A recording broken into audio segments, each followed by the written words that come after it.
everybody, and welcome to the fourth episode of Honest Discussions. I'm your host, Dr. Brandon Patterson. And have you ever wondered how it is that you can form the words that are coming out of your mouth as quickly as you're thinking about it? It seems to be simultaneous, yet neurons can only transmit signals, some of them as slow as 2.5 to 4 miles an hour, with others being able to hit 170 to 250 miles an hour.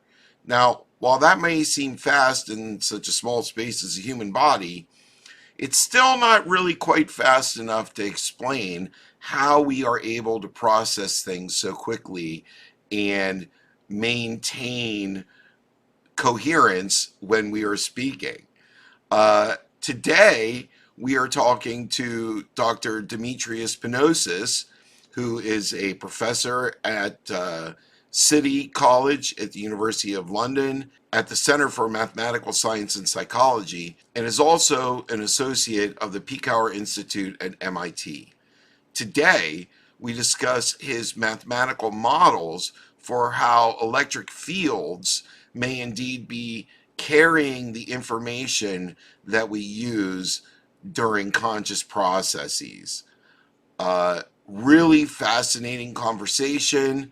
Does make quite a bit of sense considering how quickly we think about things and are able to act on them, seemingly at the speed of light, which, if information was carried in the electric fields, this would be possible. So kick back, relax, and enjoy the show. Exactly.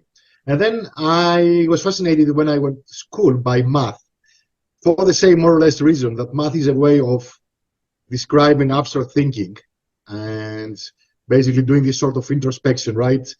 How our ideas and imagination formed and where does it emerge from, and we can build all these artificial worlds, and these constructions that maybe have no relation whatsoever with the reality, but have their own internal, let's say, consilience, and they can go so far. If you do pure math, for example, people realize when studying that is a whole world in its own, and there is this kind of the approach of Plato, right? And Plato's or whatever it's called, and Nebricism or realism. So this dialectic between Plato and Aristotle about the nature of math, whether it's real, whether it really has any connection to our world or not, or whether it's a world of ideas. So it's more or less the same question about abstract thinking, how it emerges, where it lives, what is a connection to reality that has driven me to first do math. So I did a PhD in Cambridge on mathematics. For these reasons, and because I liked math and I wanted to train myself more into that. And then I switched to neuroscience and going after, it's more or less the same questions, which brought us also to the recent work on cytoelectric coupling and ephaptic coupling that you have seen, which really tries to put forward one way this could be happening in the brain, how is thinking emerging and memories emerging by this interaction between the mid-level electric field, the merging property of this orchestra of neurons and then each individual neuron. Before we get into your work, you really bring up an interesting point, which is the description of mathematics. And I think that this is something that needs to be discussed currently, because we do have so many people developing these mathematical models more now than ever because of just the computing power we have, and there's so many years of math recorded, perhaps more than ever in human history, at people's disposal. So, in your opinion, when does modeling, how do you figure out for yourself as a mathematician whether you're staying on the rails of reality, and when are you just taking a model and allowing the math to create the world? I think this is a really important question, and I'd love to hear your perspective. No, I think I like this question. This was one of the drivers, right? Because in a sense, it speaks to what we were talking about earlier, how is, what are abstract thoughts, how do they connect, if they connect at all with reality. So yeah, I mean, in a sense, that's why the motivation for switching from math to neuroscience was trying to really not get lost in this ideal world, that is disconnected from reality, that lots of math is taking place in, and sometimes even modeling. So then when I switched to neuroscience, I focused on learning and development techniques for data analysis, which means compare model predictions with actual brain recordings. And I think that's really the answer. That's what I'm trying to do. Even in this math paper, there is a math paper that you might have seen that goes along with this side electric coupling Yes. paper. There is lots of math. So it's basically testing all these ideas, or some of these ideas, these theoretical ideas, right? And these conceptual models. It's not a mathematical model we're proposing, it's a conceptual model. So abstract ideas, right? I believe that, for example, abstract thinking is generated by, neurons interacting like musicians in an orchestra. That's completely abstract, maybe even crazy, or whatever you want to call it. How are we No, going to actually, can we stop 1 second? I want to read that. I actually have it pulled up. This is such an eloquent quote. I think it needs to be heard. And what you said is, like the conductor of an orchestra, the electric fields influence each musician or neuron to orchestrate the output, the symphony. I think that's such an elegant description, and is really gets to the heart of the matter, which is who's driving the show. And what I just want to summarize what you said. What you're saying is that for math to not enter into a fantasy world, which you can create any number of fantasy worlds with math, just look at the games that kids play. Ultimately, those computer programs are simply math at their root. So if you're linking your research to data and then the analysis, and the analysis correlates to the data, you have a much stronger indication that the math that you're using is actually real. I think that's right. Yeah, exactly.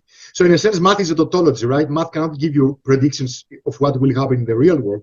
You can just merely input. So I'm saying something provocative to explain. Well, that depends on who you ask, because some people do think that math will tell you what's going on in the real world. Yeah, no, math can make predictions when tested against empirical evidence. But if you have a mathematical model, mathematical proof, is a tautology, because it relies on logical rules, right? You have some input, you put some information there, you have some logical processing that guides your thinking, and then you output. You don't gain information. Information can gain, from intuition.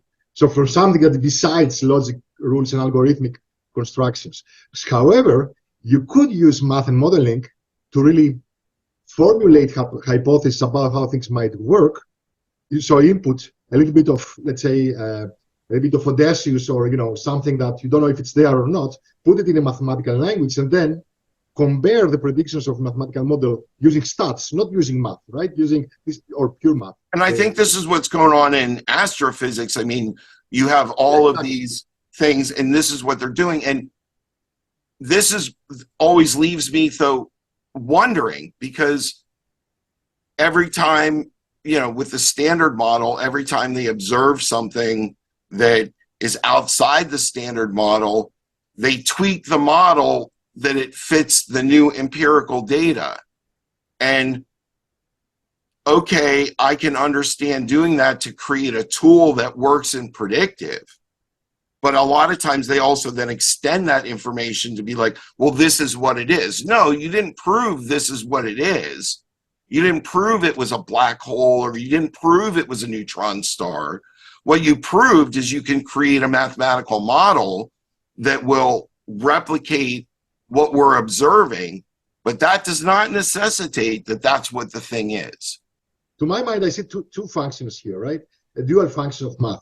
One is or a mathematical theory, to unify results across different observations. Like you say, I have a model, I have these observations, then I get a new infrared, a telescope, I have a new observation, I look deeper in the universe, I extend my model to fit that. There is also, I would like to add, there is also another dimension, which is basically from different experiments and different domains, actually, not the same kind of, observed quantities, but different domains. I'll give you an practical example in a minute. We can unify and guess things, right? So, for example, we have, in nuclear reactors, we have experiments about, nuclear reactions, basically, nuclear physics, right? How protons, give rise to elementary particles, etc., etc.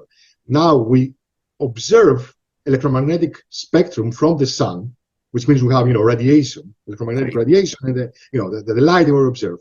Still, from these measurements, people have developed theories, astrophysicists, like you said earlier, have developed theories about nuclear reactions that happen in the interior of the sun, despite the fact that we don't observe nuclear energy coming out. So what I want to say is that sometimes we can use these mathematical models to, make a jump and have an intuition about something that we don't observe, but it's very, very likely that is out there. Like, again, nuclear energy causing, the sun's light, basically, that we record without recording it. Yes. So there is this, but it's rare, right? It's not easy. It's not easy, but in those particular cases, I think that's where things can run amok. And I think that as a scientific community, we need to be a little more vigilant on what we're saying a model can say and what it can't. Now, which we'll get into your models too, which are awesome. But let me ask you this, because I think you'll get a lot of different answers from a lot of different people. What is memory? What is a memory? What is your perspective on what a memory is?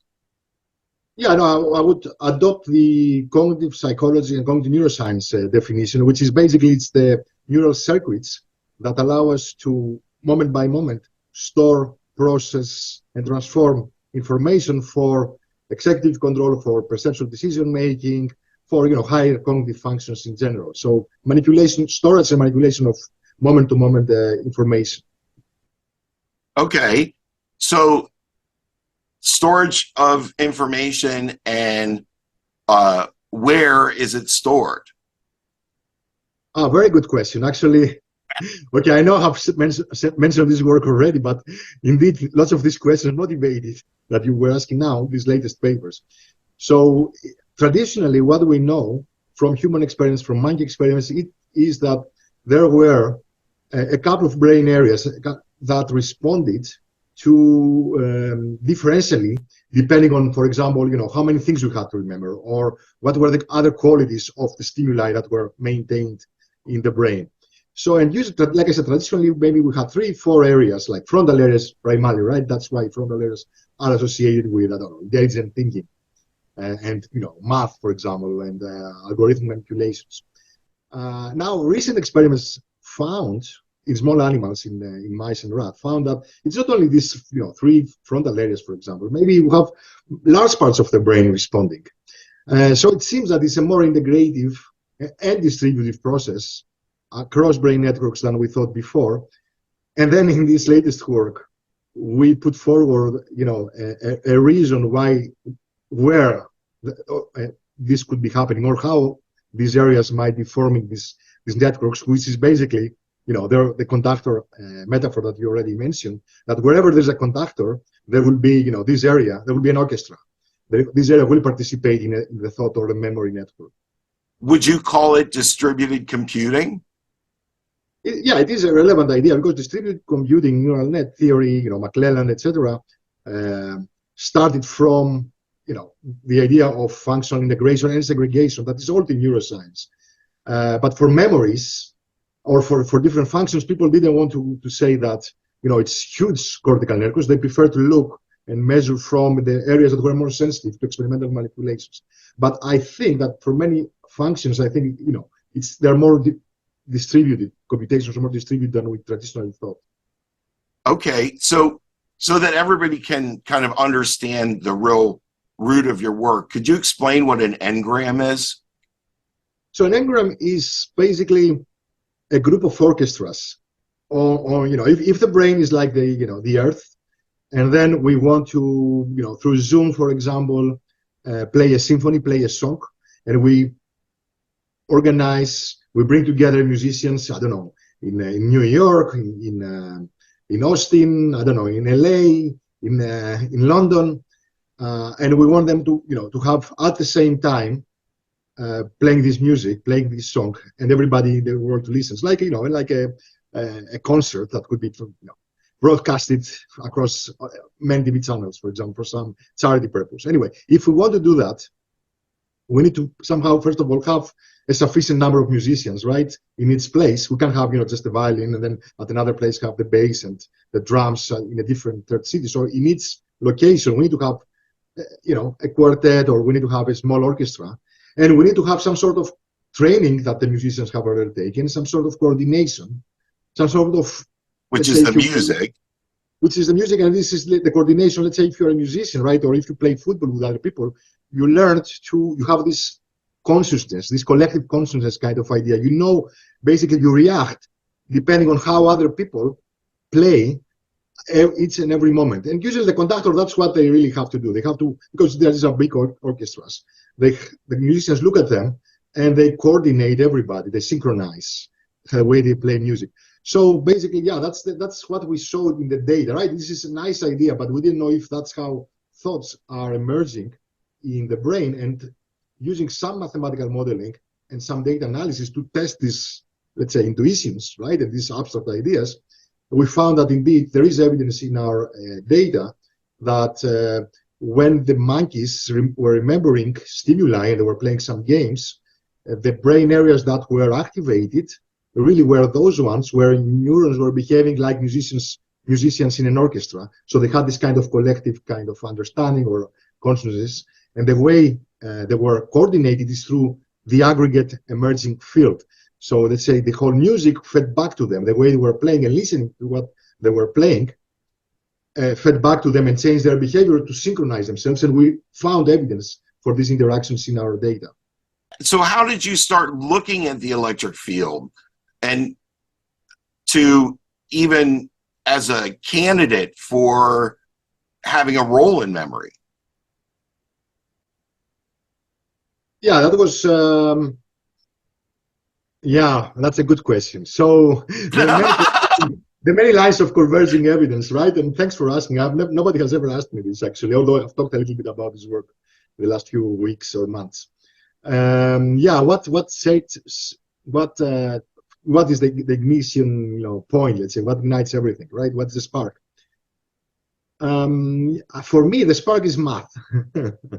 So by looking at how other biological systems work, so by studying something called complex systems theory, which says how biological organisms organize and self-organize or organize. So for example, have emergent behaviors. Yeah. So or even in physics, for example, how are ice cubes or ice formed when you have a lake and then the temperature drops down, for example, or how clouds in the sky are formed, and you have this, if you fly with an airplane, you might have noticed these cloud streets, right? So how does these patterns emerge when we change the environment, when we change the temperature, for example? So looking at ideas, these kind of ideas from physics, because I wanted to understand how thoughts emerge, right? Which are patterns of neural responses. So we know that from data that when we were thinking about something, neurons respond, and they respond in some synchronous way. The brains oscillate, as we say. So for example, I don't know, out of 100 neurons that are in a small patch of the cortex, I don't know, 58 of them synchronize and spike 10 times per second, for example, at 10 hertz, as we call it. So we know that. So you say, okay, if I have a thought, if I have a memory, this group of neurons has this pattern, this collective music that they play. And the question is, how does this emerge? So then you go and look at other places where, spontaneous patterns of dynamics, of responses of molecules and atoms, like I said, atmospheric physics. You look at this and say, okay, how does clouds emerge? And then by having this intuition, you say, okay, for clouds to emerge, you need to have some sort of global variable. You need to have some temperature gradients. Basically, if temperature changes or the pressure changes, this results in convection stability, and this gives us these cloud patterns. So what could be the analog? Then we think by analogy, by the way, like we do in math. Because I told you it's a tautology, right? We don't put new information. This happens with our model in atmospheric physics. Then we try to translate what is the analog, basically, in math. And then I was thinking, okay, what else could it be? And then we thought, okay, maybe the electric field is a candidate. So that's how it started. The other way to motivate that was another phenomenon we know from experiments, which is called representational drift. So if I have a thought, if the monkey has a thought, and then I record, neurons that respond, out of these 100 neurons that we know are in the area that relates to this thinking, 58 in one trial will respond. In another trial, there will be, 62. And out of the 62, it will be 40 that were the same as the previous 58. And there will be, another 22 that are different. So what I'm saying is there is this thing called representational drift. So although the memory or the thought is the same, the area of the brain is the same, the behavior of the monkey using this memory is the same. So the monkey more or less remembers the same thing. The actual neurons are not the same from trial to trial, which you can understand why that could be the case, right? Because we need redundancy. If one neuron or two or three neurons die, the monkey needs to still be able to have the thought, to have the memory. Anyway, so then we have this observation. So the question is, okay, if the neurons themselves, the sources, as we say in physics, change, what stays the same? And we know, again, from classical physics, even not even quantum physics, classical electromagnetism, for example, that we can have the same electric field. It's being generated by different neural sources. Different neurons give the same field. So these two lines of evidence led me to suspect and test the hypothesis that the field is the conductor in this orchestra of neurons. Well, I'm a personal believer that electrical activity in general and electric fields, electromagnetic fields in particular, are underappreciated as to their role throughout the body. So maybe you could explain how electric fields arise. How are they created physiologically? Right, yeah. So basically what happens, in the brain, we have several structures, right? We have neural cells, we have other cells, glial cells, astrocytes. We have, something called the extracellular matrix, which is basically what ties these neural cells together and connects everything. And this consists of lipids and proteins and chemical substances.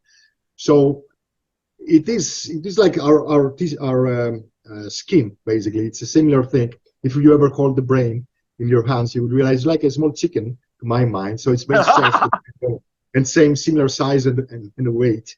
And this, of course, it's biological tissue made of molecules. And now the main thing is that these neurons, they communicate using currents. So how are these currents, right, and fields generated? What we have is we have different, like I said, proteins and chemical substances that form the tissue, but these are charged. They have positive charges and negative charges. So they can be subject to, if there is an electric field, they will move from your high school physics, but it doesn't matter. So they have these qualities that they respond to electrical forces. What does this mean? It means that these ions, for whatever reason, because they have this property, this electrical property, they move around.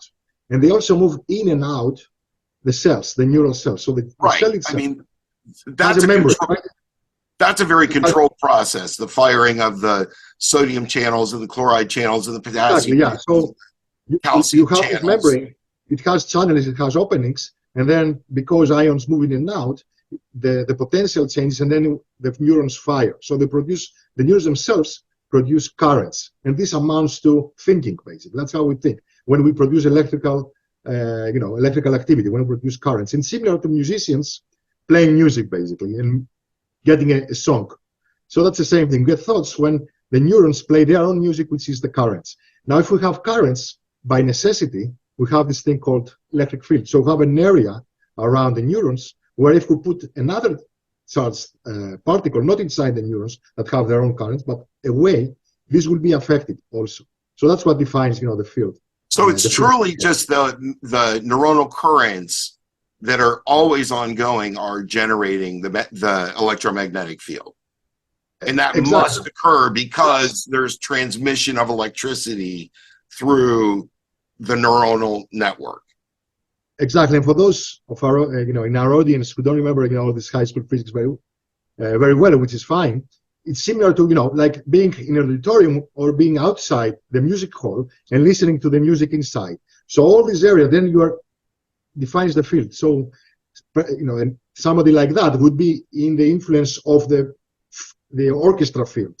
just by listening, just by responding, because they have their own, not electrical quality, but they have, they can sense sound waves. But it's a great analogy because you're experiencing the thing from outside the thing, but that thing is still there. It's just in a different form. When you're in the audience hall, listening to it, you hear everything perfectly, and it's this. Each musician can be heard very well. When you step outside the arena, now you're hearing the mixture and the muffled, and it's bounced off of everything, and it's created its own sound, which is similar to what the Neurons were doing, but it's also completely different.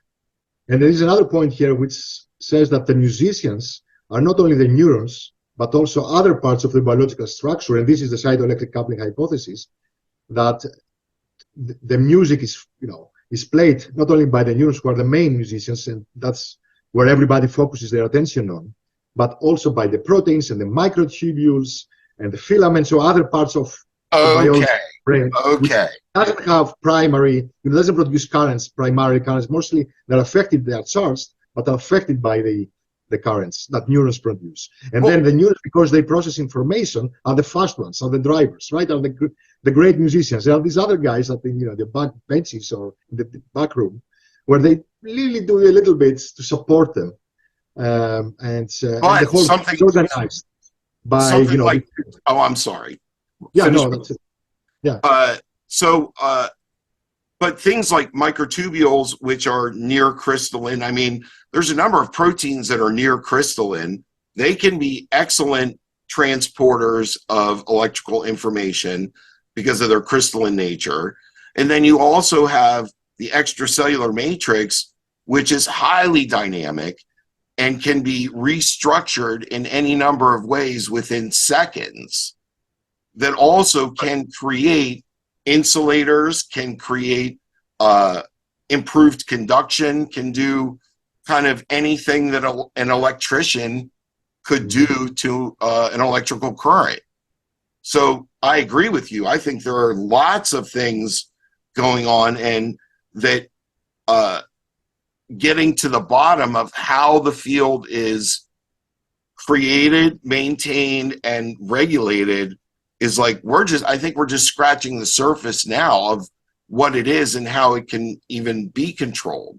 So what are the challenges of measuring electric fields in the brain?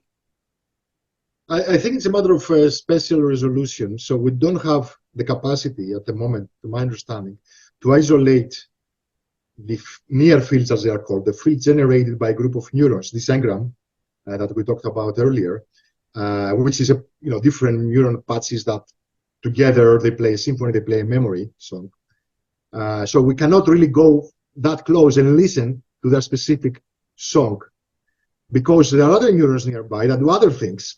So because at each and every moment in time, in our brain, so many things happening. Now I have my visual input looking at you, I have my own thoughts, what I'm going to say next. I have my memories of what I did this morning or some plans for this evening. So everything happens in my brain at the same time.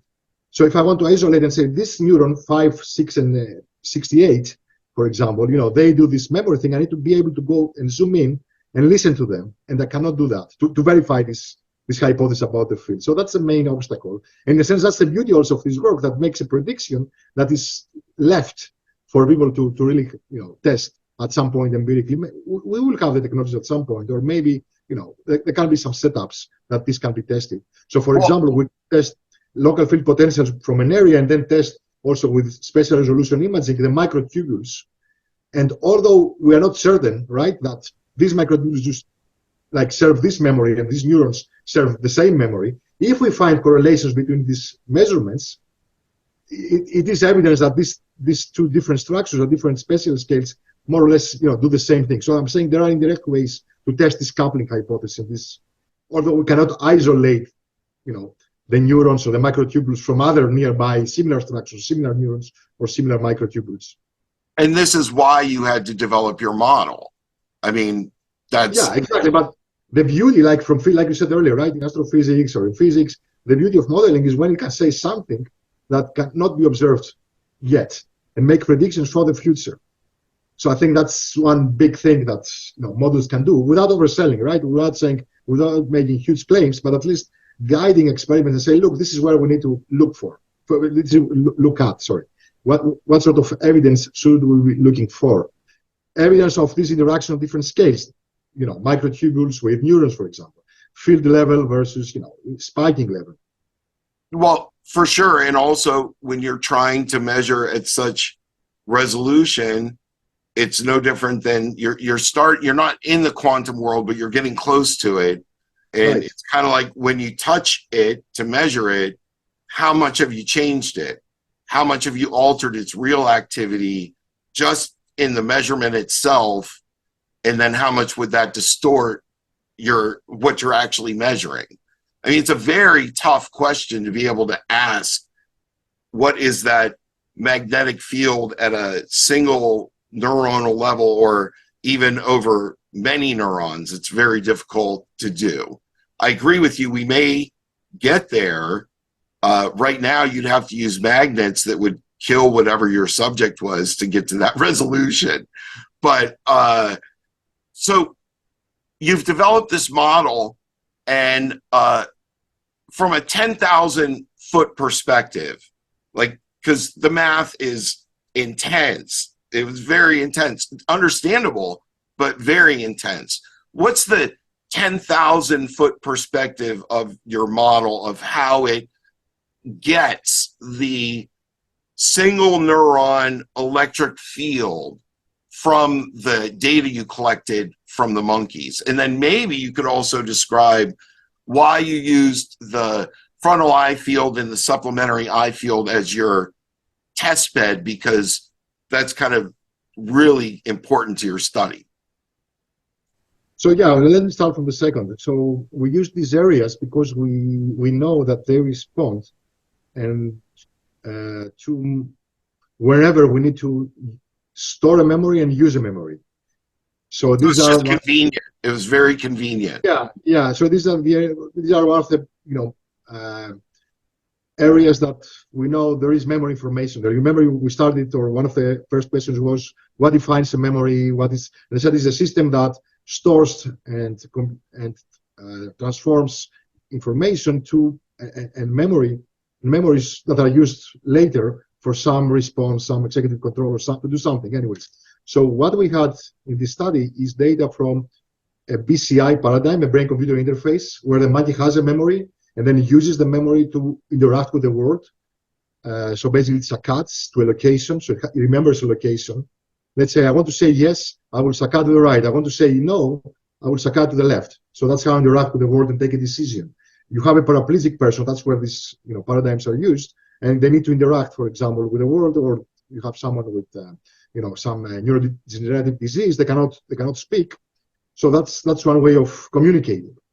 So we need to understand basically how information is stored, like in a memory, then used to decide left or right, yes or no, or something. And actually, monkeys do use eye movements to communicate regularly. Like, that's actually their major form of communication.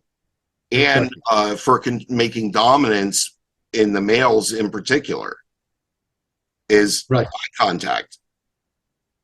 Right. So that's why we picked these two areas. Now, in terms of what did we do with that, right, and how we understood this memory storage and transformation in terms of electric fields, the global idea, or the general idea, is the following: is that we know that memories, whenever they are stored, we have this synchronous activity because neurons need to play their music, like we were saying earlier. So there will be some synchronicity, some common patterns, right? All violins play the same thing, and they are coordinated with bass and drums, etc., as I was saying earlier. So same thing.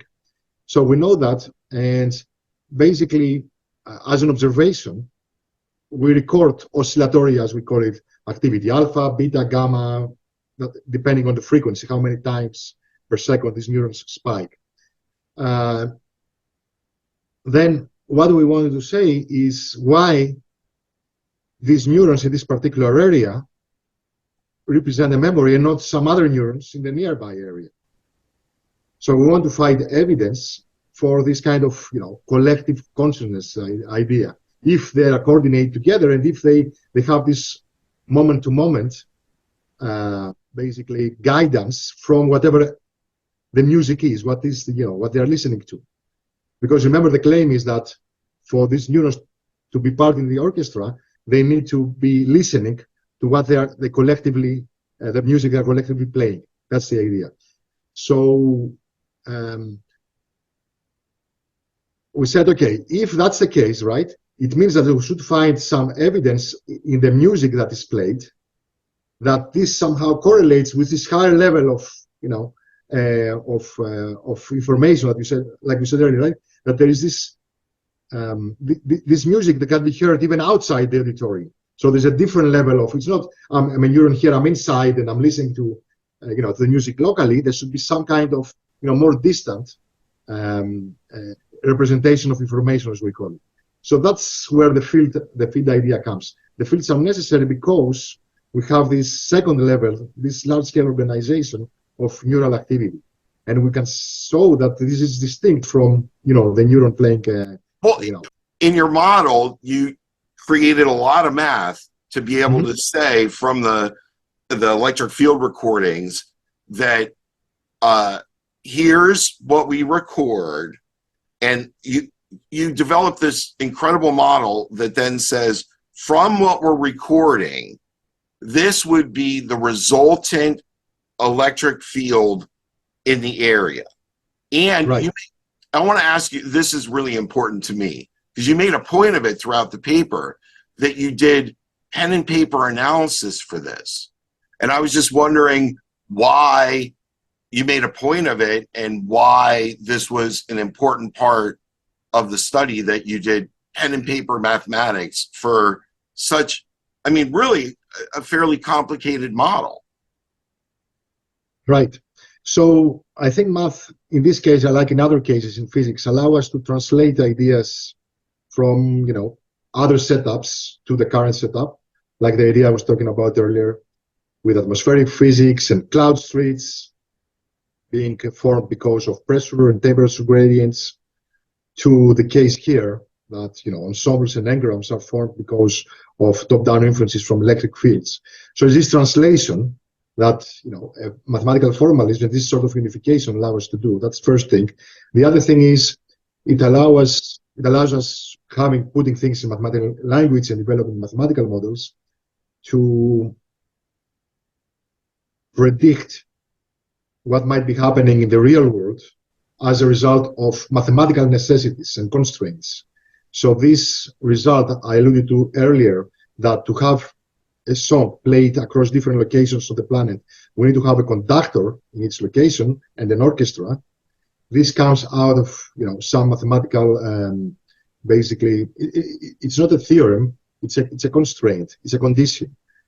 And so if we map, let's say, the orchestra to some mathematical equations and the conductor to some other mathematical equation, and say, look, they need to be together and they need to be at 3 locations, so for example, 5 locations on the globe, and play together a song. If we put all these assumptions there in the math, then we have some basically consistency, let's say, conditions, some things that, because we are building, right, there is some inherent logic, some intrinsic logic in mathematics, these conditions should be fulfilled. So we take them and then we map them back out in the real world, in the orchestra world and the earth. And these say that basically for this mathematical description to be self-consistent, we need to, if we're going to have conductors and if we're going to play a song, and if there are orchestras in 5 cities of the world, in each city, the conductor needs to be talking to the musicians, which is a tautology, like I said, in the end, it feels, completely trivial, which as it should be post hoc, like all discoveries in math, but not obvious in the setting of neural fields, of electric fields and neural activity. So that's this translation comes out of, this mathematical formulation. We could not have made these predictions by looking at stats only, right, and doing data analysis without data. So it motivates sort of hypothesis for that we test data science, to put it succinctly. Well, I guess my question though is why pen and paper? Why not write a program that did all of the mathematics for you? Why? Ah, you Yeah, see, that's my I did my question. PhD. Right, right. No, that's a question that I have. Yeah, I'll tell you why where I'm coming from and how this sounds to my ear. So like I said, I did an undergrad in physics and in theoretical physics and a master's, and then a PhD in applied math, pen and paper calculations. So for me, numerical things and code and implementation is more, in the applied side. It's not the hardcore, math that I had in mind. But anyway, that's personal bias. More seriously, let's say. I think the distinction here is between a data-driven kind of computation or calculation that math can, of course, support alongside with statistics. So some conclusions we can make by looking at patterns and looking at big data sets. And there is this other level of mathematical discoveries, which is basically, of course, starting with observation and understanding of the outside world, but then trying to, using our intellect, right, formulate laws and make and build theories that describe commonalities in different experimental setups. And for this, we don't need, to rely on too much data and computation. This is what people used to do before, like 100 years ago, or maybe less than that, maybe 70 years ago, before the discovery of the personal computer, and or at least not the discovery, but the massive use. So there is this other level of mathematical, let's say, of use of math and mathematical intuition that does not rely on looking at data, at big data or data that much. So it's really just it wasn't the biggest data set, so it was malleable to being done on pen and paper. And then, so did mathematicians review the paper? Because I'm sure there's a lot of, most of the neuroscientists would not be able to do the math that you're doing. Yeah, but by the way, before we go to that, I think I owe you as more, in addition to my answer to the previous question, right? What is the pen and paper thing? So the pen and paper, what distinguishes it from the rest? So the pen and paper thing is there for us because we think like humans. We think by analogy, by making analogies. Only on pen and paper I can make an analogy between the clouds and atmospheric physics and the brain and electrical currents in there. So you see, I can never basically take data, atmospheric data, huge data, terabytes from the Earth, and then take data from lots of electrodes and try to really understand the analogies there. I can find similar patterns, but it won't be a mechanistic understanding of what's going on, right? It won't be at the level of biophysics. So if I want to have equivalent descriptions in terms of biophysics versus atmospheric physics in this case, quantities like pressure and what is the analog in iron flow, for example, and mass and density of neurons and iron currents versus density of molecules in the air, all these things I can only do, I'm sure maybe now it's clearer, I can do with pen and paper. Yes. I can't do it by looking at time series, because in the end it's all time series, hundreds of them. Yeah, then the other thing that you just mentioned, right? Your latter question, I'm trying to remember it now. Sorry, I digressed. Well, that's okay, because my point. Oh, I asked you if mathematicians had. Whether no, people. It is a bit. Yeah, I have to say we're lucky that we had some good reviewers that helped and contributed to to the paper, and we got some very good feedback with respect also to the math, that's really interesting to me. So again, that's really interesting to me because I think science is science, but science is still an art form as well, and it is. And all areas of science are still an art form, and math, as much as it is a language, guess what? We do all kinds of artistic things with language all the time, and math is no different. And I think that your study using what people still do with their hands in a pen and a piece of paper.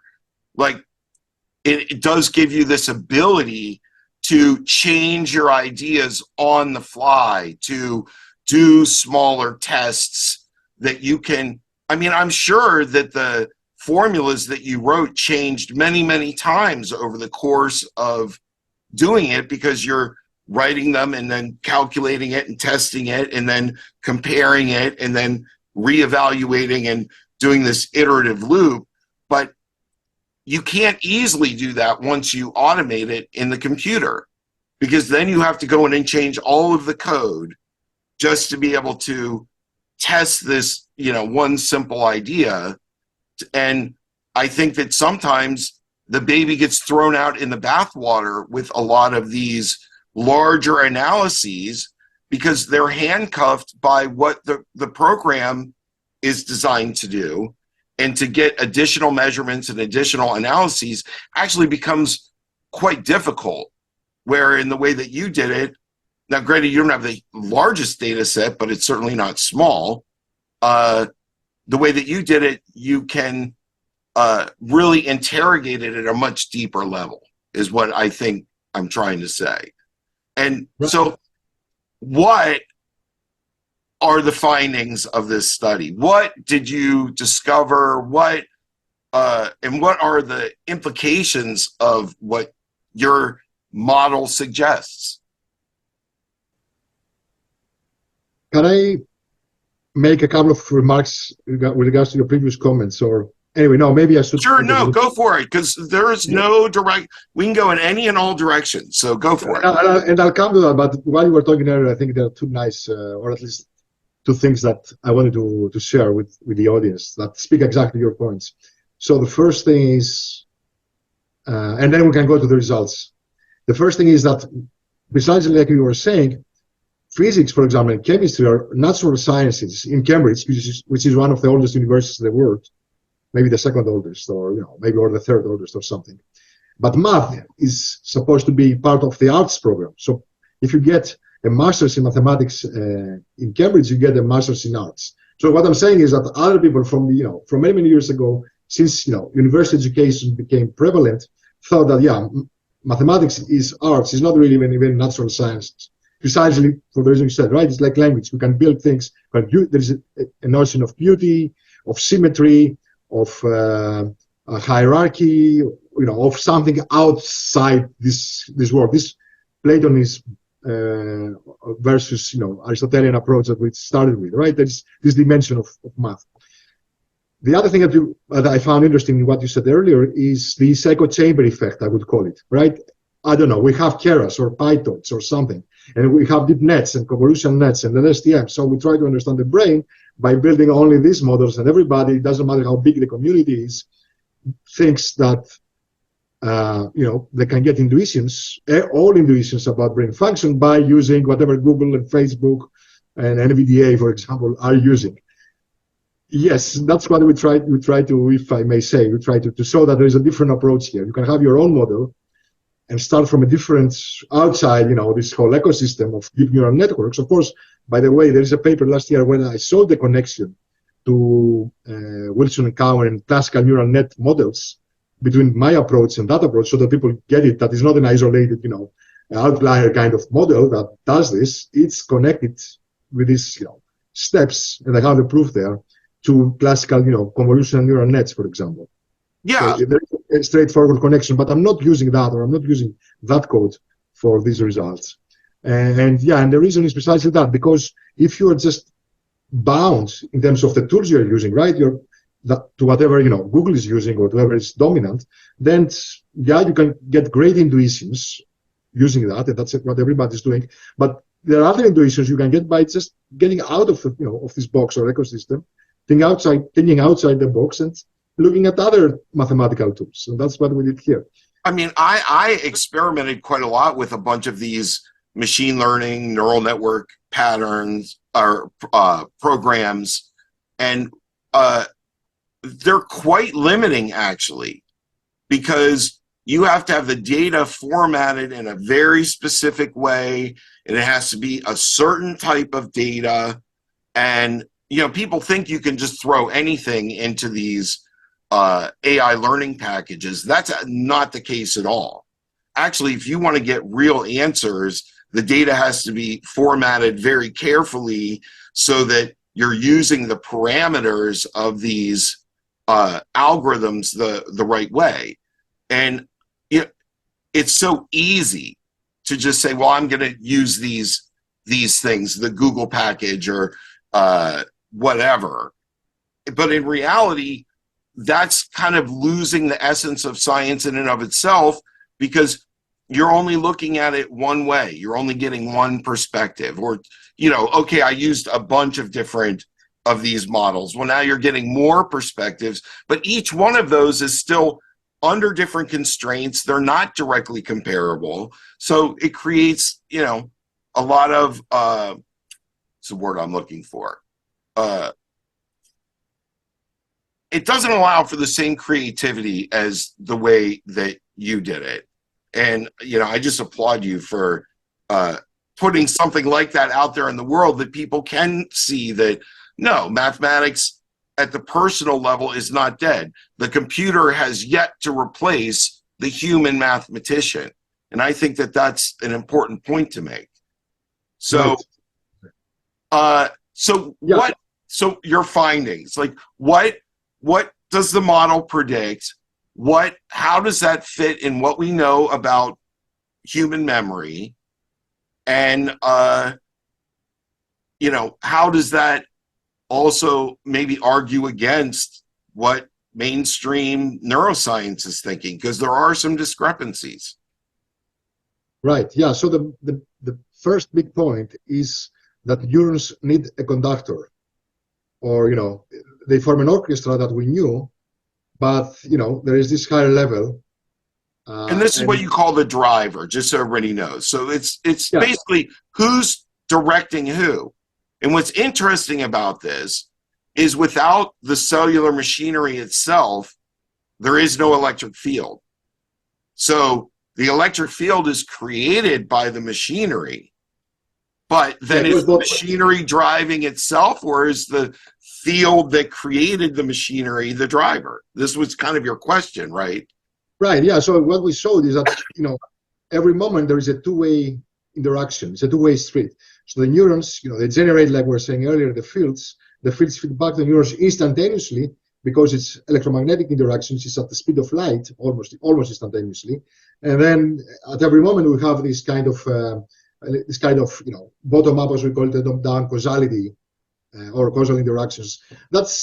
So we showed that in the data. We had the motivation from the pen and paper study.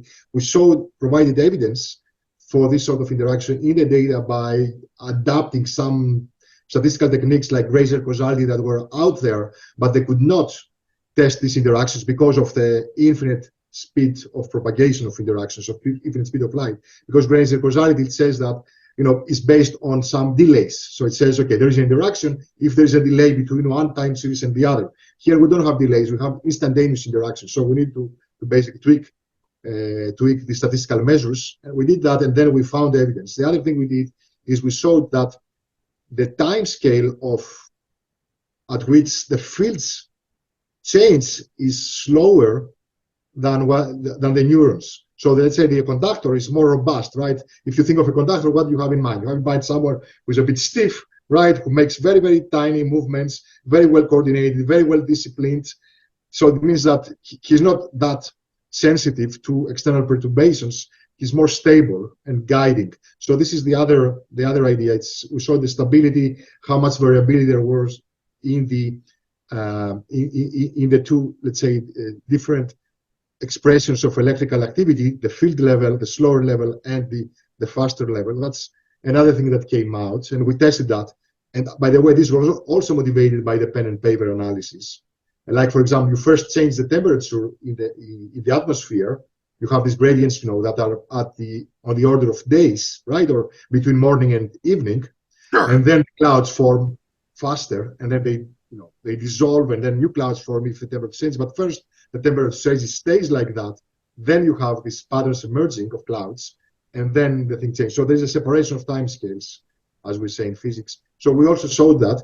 In this other paper, the more theoretical conceptual paper, we showed that the fields emerge not only from the interaction of neurons, electrical activity of neurons, but like we were saying earlier, from microtubules and filaments and all these protein structures, and that this should be obeying using this mechanism, right? Using the integrity and these exchanges between mechanical potential and chemical energy, this should obey neuronal activity, because neurons at the mesoscale are the ones that guide thoughts. So if whenever thought and memory is emerging, is neurons who form an orchestra, and then all the other guys, all the protein structures, follow them and interact with them, and they emerge in electric field.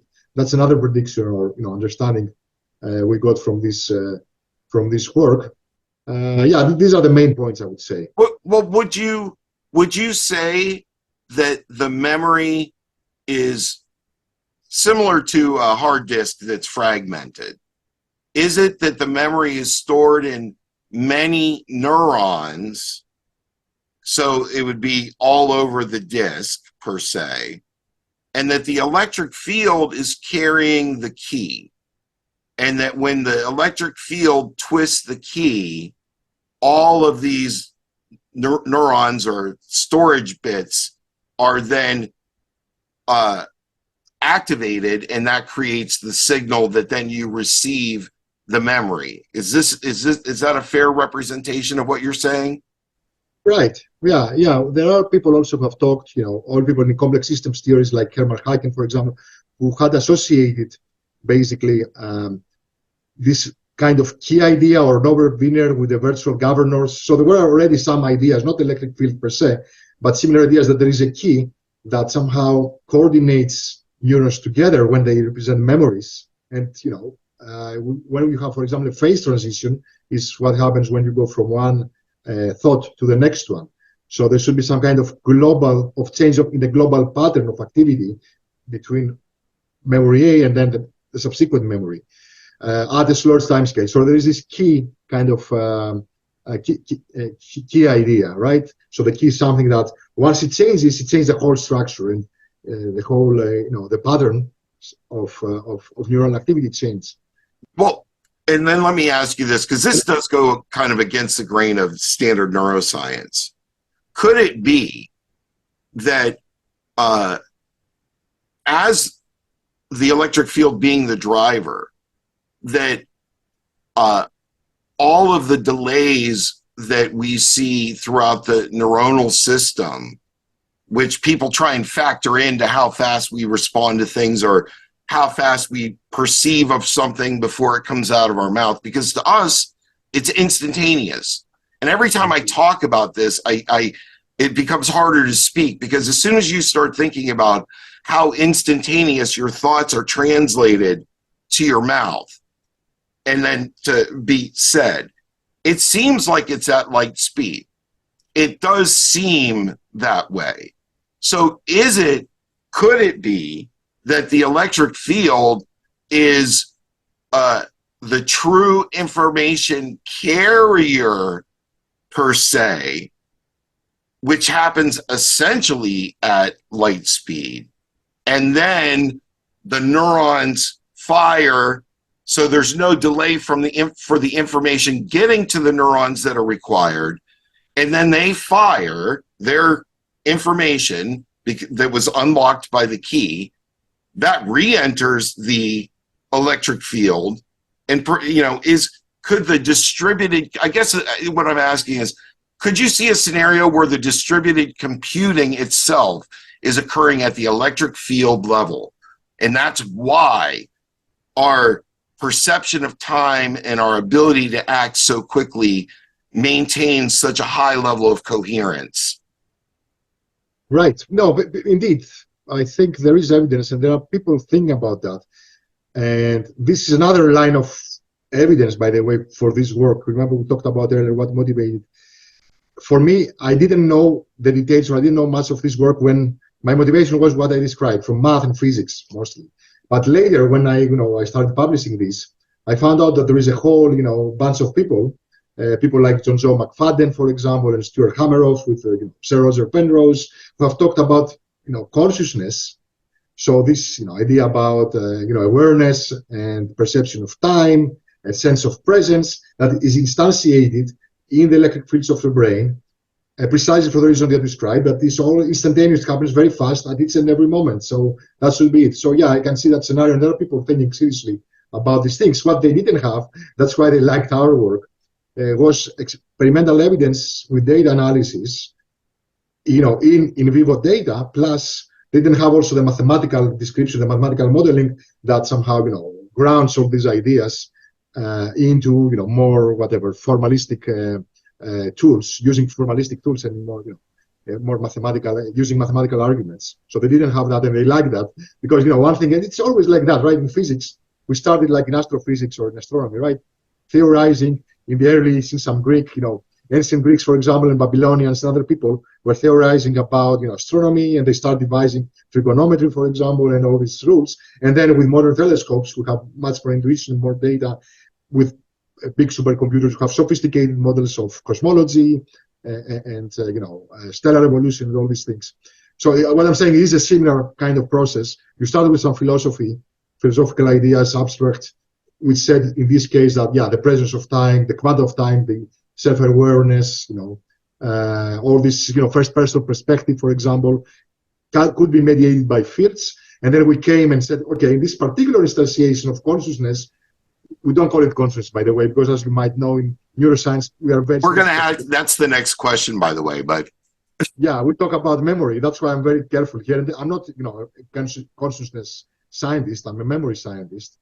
So yeah, in this particular instantiation of consciousness, in memories, this is the case. It happens in our brains, in the monkey's brain, the data we have. We saw that, and we provide statistical evidence and mathematical arguments. But where does memory stop and consciousness start? Because it's very difficult to separate the two. If you don't have a working memory, can you even be conscious? I mean, I ask this question to myself all the time, because you see people that have their long-term memory damaged, they can still function as a human being. It's much harder that you have to meet the same person every day, that you can't remember that you met them the day before. And interestingly, when those people lose the memory, is sleep. So they'll remember a person throughout the day, and when they sleep, they'll forget them. If you have no short-term working memory, you don't have access to language. What would you even be conscious? Yeah, I'm not. Yeah, I don't have it myself, but it's a personal, weakness. Well, but it's just a question. It's like, I don't have a definition of consciousness. I know people do have. I know other people are very skeptical about what consciousness is. The problem is we cannot test it. That, in empirical science, right, and in cognitive neuroscience that sprang out and came from, experimental psychology. So, by the way, the way cognitive neuroscience, as you know, emerged is there was psychology, continental Europe, France, all this Piaget and all these people, and then, in the US after World War II, the people said, okay, we need to measure stuff and we need to have our own line. And then experimental psychology emerged, where people said that to make whatever conclusions about brain function, I need to be able to test things. So in that line of work, line of thinking, defining consciousness, it's not easy. I'm not saying people cannot do it. I know people who call consciousness basically based on perceptual awareness. So do I perceive something or not? So we have work, for example, on data set that there is a flickering stimulus, green and red, and then some subjects perceive, because of the frequency, orange. So they perceive a color, the conscious of a color that is not out there. It's not the which is not even there, but it's because of the drift that you get to orange. Yeah, and then we see that thalamus, for example, using our models, thalamus is implicated in those subjects who perceive, this orange versus it's not implicated in other subjects that for the same stimulus do not perceive orange. They see two stimuli, red and green, separately. And then you can say, okay, is thalamus, the seed, where the consciousness lies, and this really consciousness? Yes, it is, but I don't know. For me to really answer a question, I need a well-defined paradigm where, I can have these two conditions, non-conscious awareness versus conscious awareness. Having said that, I'm going to a conference. There's a conference coming up, which is organized by Stuart Hameroff and the University of Arizona and the Center for consciousness studies, and the title is Neuroscience Needs a Revolution to Understand Consciousness or something like that. So it says, yeah, we need more tools to make testable predictions for and understand what consciousness is. So I'm fully supportive. I just don't have a very good definition. Well, I'll tell you, after I read your paper, it led me down a road. Yeah. And, because one of the few things that we know that can disrupt consciousness is anesthetics. And I went and started to look about what's been measured with electric fields in anesthetics. And it's pretty sparse data. However, what we do know is that under anesthetics that we still have neuronal firing. However, everything gets stabilized. And it's very interesting because the data kind of looks like the electric field data. So I'm wondering if perhaps what anesthetics are doing is that they're decoupling the electric field from the neurons themselves. And that's the actual deadening of consciousness, and that consciousness could be potentially this synergism that occurs, or emergent behavior of the coupling of the electric field to the physiology of the neurons themselves, almost as, to use probably the wrong analogy, but one that will resonate with people. Perhaps the electric field is the Holy Spirit and the neurons are the body, and that the connection of the spirit with the body is that thing. Very interesting. And certainly I would love to see what your models did with any of these types of data sets. Yeah, exactly. So this is one of the things we would like to do, right? We take a data set where the monkey is under anesthesia and test whether there are these causal influences that we found while the monkey was using memories, it was thinking basically. And my guess is, absolutely in accord with what you said, that there should be no coupling. If you use the orchestra metaphor, what would mean for an orchestra basically to still play something, but it wouldn't be, a symphony? It would make no sense. It would be just noise. If you have, each musician doing something like, randomly, without having any, coupling, like you said, any connection with anybody else in the room, that would be some sort of anesthetized orchestra. But then how does it decouple? Because it's created by the neurons. So no, but then the musician would not be sensitive to the music that they produce. They wouldn't have a goal to produce a symphony. Okay, so then what's the sensor? Do you have any ideas about what the sensor is? Is it the ion channels? Is it the membrane potential? And there's some protein organization that's measuring the... Yeah, so the cytoelectric coupling paper tells or tries to touch upon this. So many things, right? It could be the proteins at the synapses, the proteins of the cytoskeleton. There is something called the liquid junction potential, which is when the electric field in the extracellular space goes back and couples with the membrane potential. It affects synaptic firing, spike timing. So the field interacts in every possible way with all electric properties that neurons and the extracellular matrix has, basically. So there is coupling at all levels. There's electrodiffusion. So there is, all kinds of mechanisms you can imagine. This is something that I hadn't thought of before, but what I'm seeing from what you just said is that there's potentially a whole other network that reads the electric field. That it's not just one or two proteins or one or two structures, that it's the whole symphony now. So the symphony at many levels, symphony talking back and forth, and the symphony from the electric field back to the cell could be 50 nodes, 100 nodes, 5,000 nodes. Like we have no idea how many places within a single cell that this would communicate back. And this is the cytoelectric coupling hypothesis, exactly this thing this conclusion basically, that this field should be feeding back at all scales, down to the micro scale. Of course, it's more prevalent at the macro scale, right? At oscillations, at neurons, groups of neurons, basically a few millimeters. But then it should be affecting the microtubules at nanometer scale. And the goal would be to tune everything to process information efficiently. And we will be driven by neurons because the neurons contain primarily and process information, not the microtubules. That's my also personal bias and other people's. If you ask the people who do, developmental biology maybe, or anesthesiologists, maybe they say maybe microtubules, for example, are important. I'm not saying they are not. I'm saying there is a hierarchy, and neurons have a more dominant position. They're like the violins, for example, or in an orchestra or something like that. Right.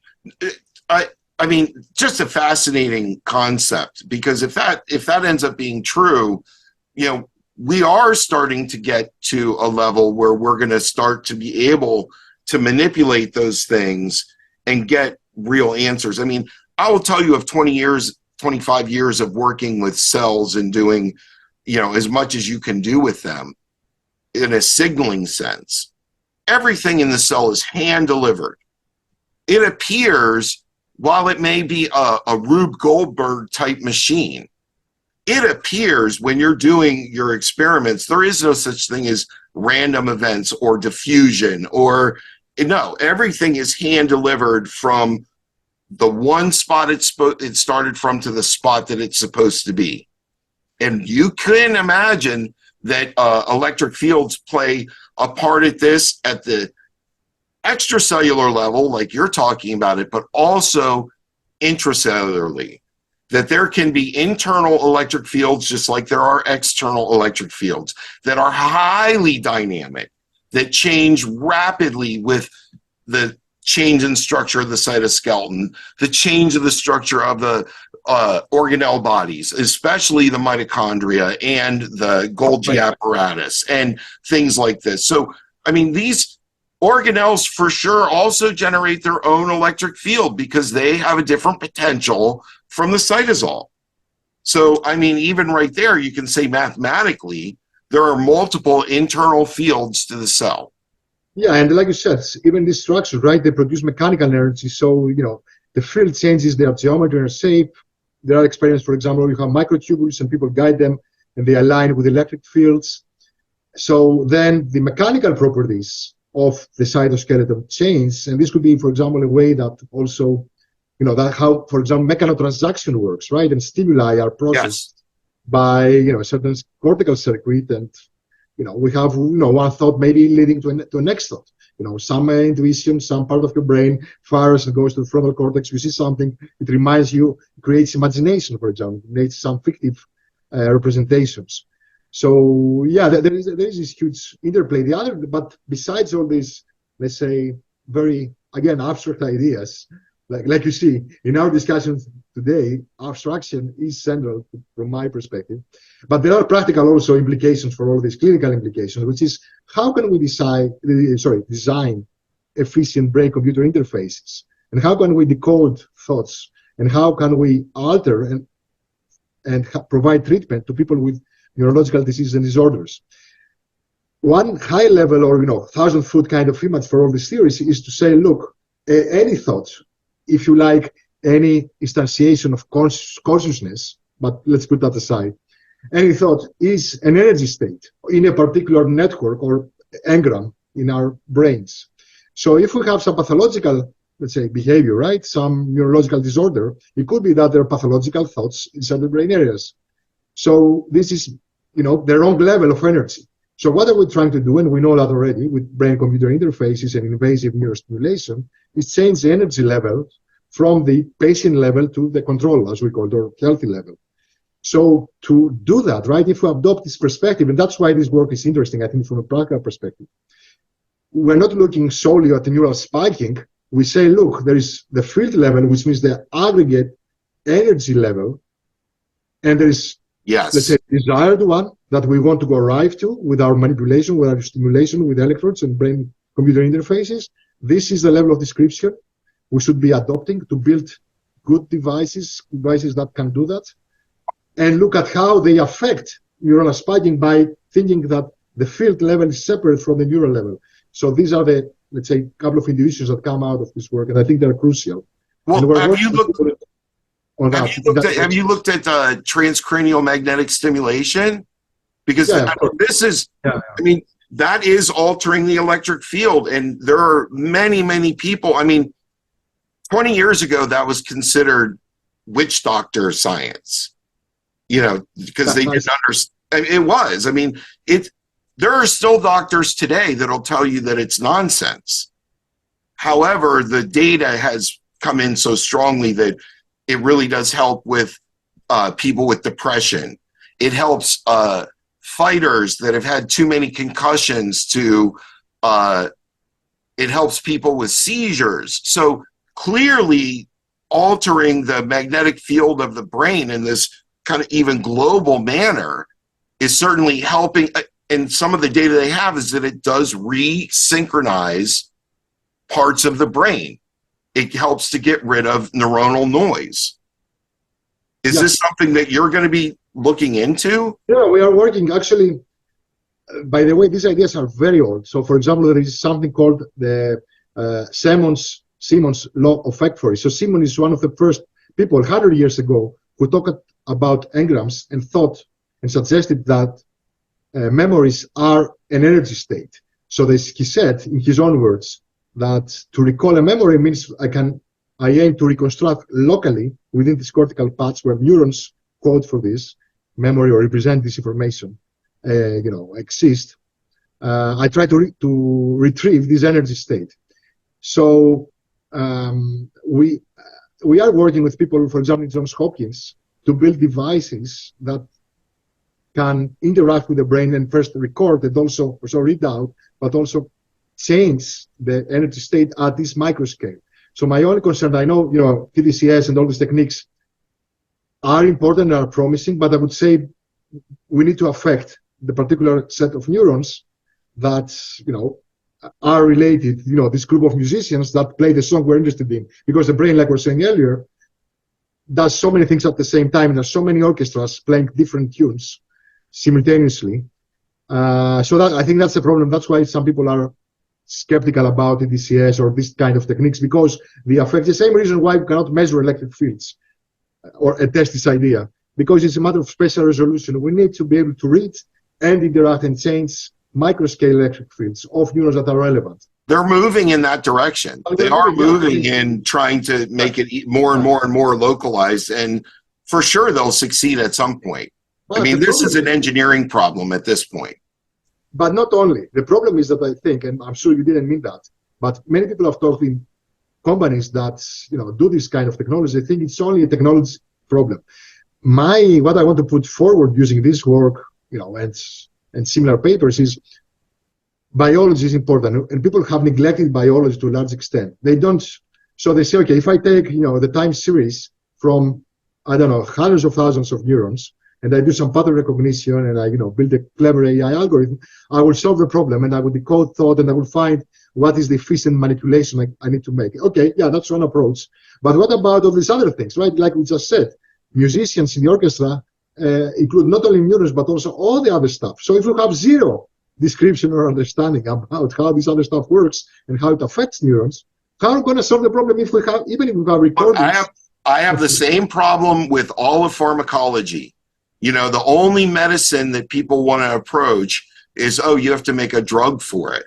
Okay, that is such a limited way to deal with health problems, in particular because just like the world's addiction to plastics, our addiction to drugs is never ending.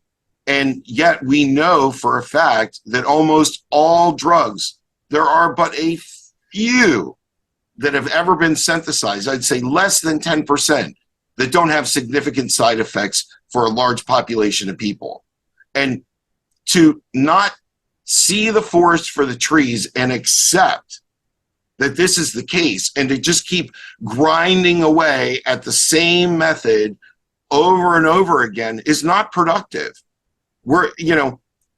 Most of the drugs that actually work well were discovered 50 years ago and are all generic now, and they're not worth any money because they're generic. Meanwhile, if they tend to work for lots of things, off-label uses. but they're the safe ones. They're the ones that have been tested over 50 years. Those are the ones that people know the side effects are really minimal. Now we're throwing out all of these things, and it's just, you hear the television commercials, that, it's not great. And I think the same thing happens when you get into this large data set modeling. Right towards the end of my career, I was doing these incredibly large data sets, and it hit a wall where you couldn't get any more information. And at that point, that's when I said, we need to reevaluate what the real information is. And for some reason, when you hit a wall and say you wouldn't need to go backwards and analyze where the real information's coming from, scientists don't like that for some reason, especially grant reviewers. And it's like, that makes no sense to me. No, you want to, clearly you're measuring something and it's very strong, but you can't get that last 20 or 30%. Why not? What are you missing? And guess what? In the end, it may be that your model's wrong and that your model cannot accept that information that you need to predict the last 20 or 30% of whatever you're working on. So, I hope that your work continues to move forward and continues to push this idea of electric fields, super important. They're at all scales, and we understand very little about them because we cannot measure them directly. And I think that, I hope that people hear this are like, yeah, we need to invest some money in electric fields and learning more about it, because they're everywhere. There will be a point where I think we will be able to measure them directly, but still, it doesn't mean that the problem is solved. We will need to have more detailed model to describe the interactions between neurons and these emerging properties. So yeah, there's lots to be done, and I think it will solve some problems in neurological, in psychiatry, in neurological disorders.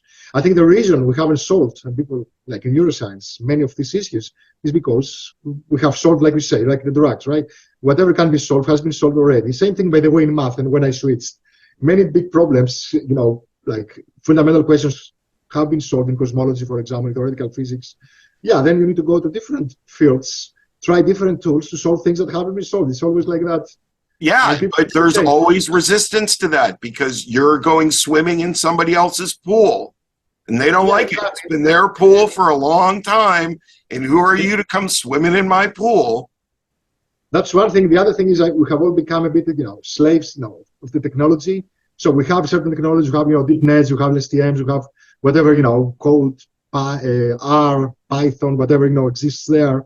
Let's use that to do, we have big data. Let's, try to do something fast by doing a new experiment, finding a new application for this old, in a sense, CNNs, right? Convolutional neural nets are 50 years old. All these architectures were discovered, and were shown to be efficient even, 15 years ago, 20 years ago, and people are using them everywhere these days because they have big data and they have powerful computers. So, yeah, I think that's one conclusion, and I think a shared, let's say, a shared, how can I say, an agreement we have, which is, we need to support more and think more outside the box and do other things with math. We need to change perspectives, and we need to bring these sort of discussions back to the forefront. I think your work here, it seems to be doing that, and I think that would make it more, have more appeal, more impactful. This is my last question for you, and it's completely different, but this is also something I think is really important.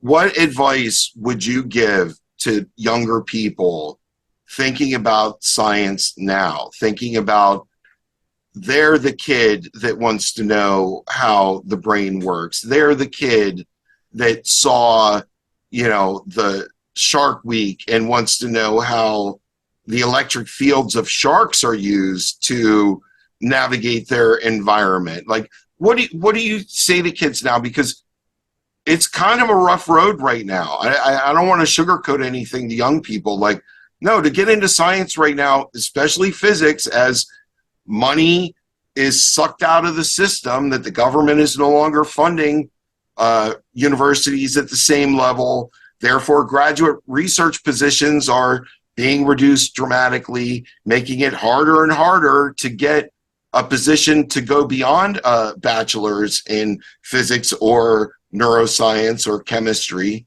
what advice do you give them?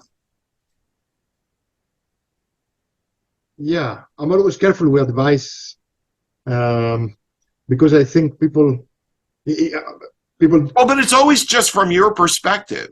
Like, yeah, no, I would say I wouldn't say do that or do the other thing, but I would say what I learned from math, for example, going back to the original thing, right? How I started all this and what drives me, and so one thing that